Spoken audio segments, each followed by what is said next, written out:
മകനെ, എൻ്റെ വചനങ്ങൾക്ക് ശ്രദ്ധ തരിക, എൻ്റെ മൊഴികൾക്ക് ചെവി ചായ്ക്കുക. അവ നിന്റെ ദൃഷ്ടിയിൽ നിന്ന് മാറിപ്പോകരുത്. നിന്റെ ഹൃദയത്തിൻ്റെ നടുവിൽ അവയെ സൂക്ഷിച്ചു വയ്ക്കുക. അവയെ കിട്ടുന്നവർക്ക് അവ ജീവനും അവരുടെ സർവ്വദേഹത്തിനും സൗഖ്യവും ആകുന്നു. സദൃശവാക്യങ്ങൾ 4:20-22 വാക്യങ്ങൾ.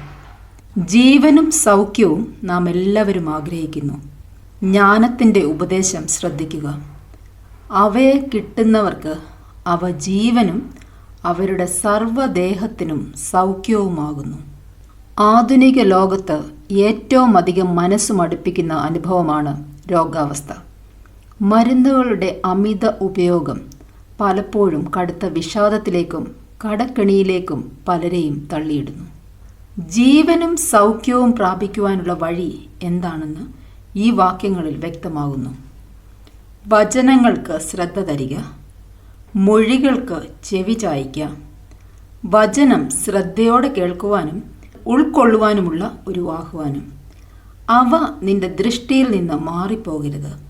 കേൾക്കുക മാത്രമല്ല, നമ്മുടെ ദൃഷ്ടിയിൽ അവ പതിയണം. അതായത് നമ്മുടെ ശ്രദ്ധ മാറരുത്. ഹൃദയത്തിൻ്റെ നടുവിൽ സൂക്ഷിച്ചു വയ്ക്കുക. സൂക്ഷ്മതയോടെ ഹൃദയത്തിൽ ദൈവവചനം സൂക്ഷിക്കുക.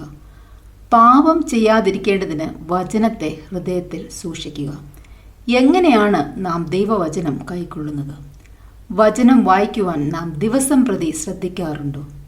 അതിൽ എത്രത്തോളം നാം ഓർക്കാറുണ്ട്, ധ്യാനിക്കാറുണ്ട്? ജീവിതത്തിലെ ഓരോ തീരുമാനങ്ങളും ദൈവവചനപ്രകാരമാകുവാൻ നാം ശ്രദ്ധിക്കണം. ജ്ഞാനത്തിൻ്റെ ഉപദേശപ്രകാരം നീതിയുള്ള പാത തിരഞ്ഞെടുക്കുവാൻ വചന കേൾവി നമ്മെ സഹായിക്കുമെന്നതിൽ തർക്കമില്ല. കണ്ണിൻ്റെ മുമ്പിൽ വരുന്ന ഒത്തിരി ആകർഷകമായ കാഴ്ചകൾ നമ്മുടെ ശ്രദ്ധ മാറ്റുവാൻ സാധ്യതയുണ്ട്. അതിനാൽ ദൈവവചനം നമ്മുടെ ദൃഷ്ടിയിൽ നിന്ന് മാറിപ്പോകാതെ നാം ശ്രദ്ധിക്കണം. ഹൃദയത്തിൻ്റെ നടുവിൽ സൂക്ഷ്മതയോടെ വചനം വയ്ക്കുക.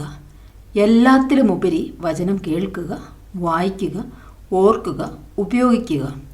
ഒരിക്കലും ദുഷ്ടൻ്റെ പാതയിൽ നടക്കേണ്ടി വരില്ല. ആ അന്ധകാരത്തിൽ തപ്പിത്തടയുവാൻ നമുക്ക് ഇടയാവില്ല. വചനം നമ്മുടെ കാലിന് ദീപവും പാതയ്ക്ക് പ്രകാശവുമാകുന്നു. ശോഭയേറിയ ജീവിതം വചനം സൂക്ഷിക്കുന്നവർക്ക് ലഭിക്കുന്ന അനുഗ്രഹമാണ്.